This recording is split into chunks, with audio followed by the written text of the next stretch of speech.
A man shot dead by a St. Anthony police officer during a traffic stop. The aftermath of the shooting caught on Facebook Live.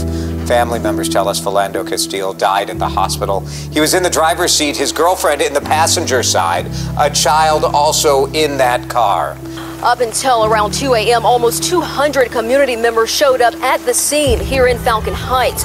They say they are frustrated, concerned with the unjustified killings of people of color.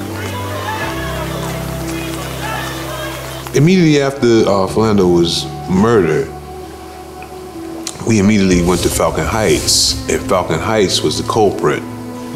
You know, like I can remember yelling at the mayor of Falcon Heights and telling him, man, you know what, my friend's blood is on your hand. I can remember standing on this lawn, and everything was Peter Lindstrom's fault.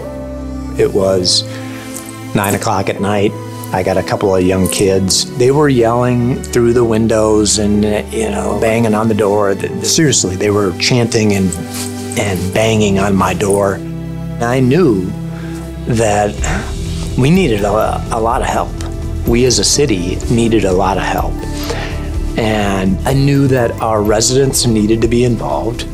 I knew that we also needed some sort of outside help, a third party, a neutral group to come in and just help us through these really thorny issues. I tapped into the University of Minnesota and Kathy Quick, who turned out to be one of our facilitators, and she was one of my first calls.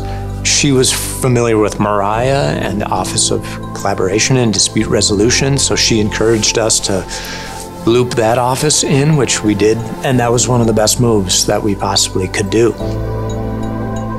My name is Mariah Levison, and I run the Minnesota State Office for Collaboration and Dispute Resolution, which is an office within state government that helps build consensus on contentious public issues. Whatever the issue that we're working on, there's a couple of elements that are the same. We use a collaborative problem-solving approach, and what that means is that everyone is really in this together, they're working together, and the process and the solutions are coming from them.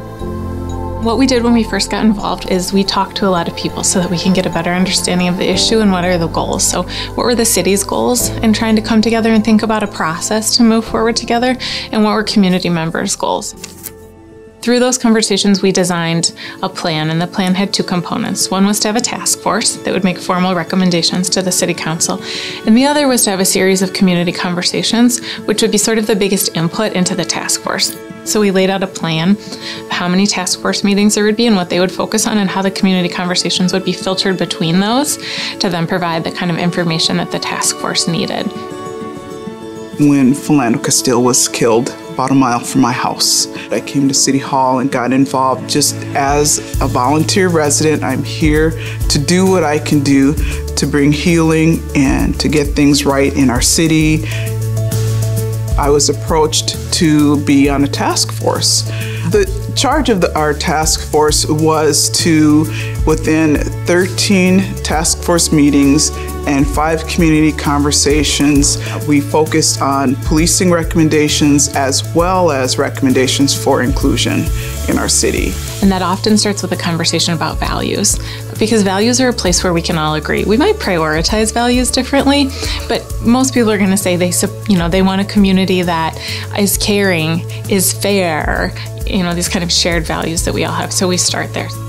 I was fighting it, bro. Like, honestly, I'm not going to this. I'm not going to none of this restorative stuff. At the end of the day, I want you to charge this man with murder, and I want him found guilty. At one point, I can remember thinking that, well, if Valerie Castile is going, and she's buying in, who am I? Who am I, right? Like, she actually made me get up out of my bed and go. Had I not went to those meetings, man, like, you don't get this person who you see today. The outcomes of the process happen on a variety of different levels. So there's the sort of within a person, people making commitments to do things differently in their lives. There's the interactions that happen between people who participated in these conversations, so they got to have meaningful conversations, interact with people they might not have in the past.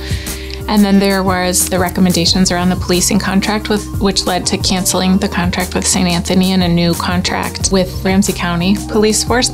And those recommendations on policing really outlined the expectations of the community around that policing contract. And then there were the inclusion recommendations, which focused on allocating some of the city's resources and getting some grants to do some practices to make the city a more inclusive place, things like education and events and things like that.